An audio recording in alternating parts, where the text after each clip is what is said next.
En prélude à l'élection présidentielle du 12 octobre prochain, le ministre de l'administration territoriale, Paul Atanga Nji, a effectué une visite de travail à Maroua dans le cadre d'une tournée nationale destinée à évaluer tant la situation sécuritaire que le processus électoral en cours. Au cours de cette étape, le membre du gouvernement a réaffirmé la détermination des pouvoirs publics à garantir l'organisation d'un scrutin crédible, transparent, apaisé et sécurisé. Il a rappelé que la conduite matérielle des opérations électorales relève de la compétence d'Elections Cameroun, institution indépendante, tandis que les autorités administratives, appuyées par les forces de défense et de sécurité, veilleront au bon déroulement du processus.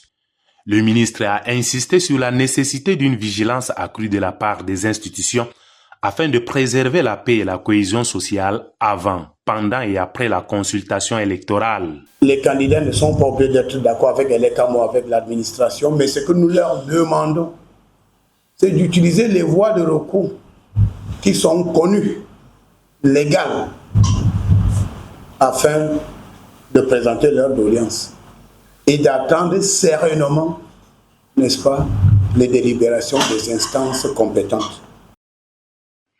S'adressant aux acteurs politiques, Paul Atanga Nji les a exhortés à faire preuve de maturité et de responsabilité en proscrivant les discours de haine, les incitations au repli identitaire et toute dérive de nature à fragiliser l'unité nationale. Il a par ailleurs mis en garde contre toute tentative de manipulation des résultats, soulignant avec fermeté que force restera à la loi. Les candidats à l'élection présidentielle, et ce sont là des très hautes directives du chef de l'État,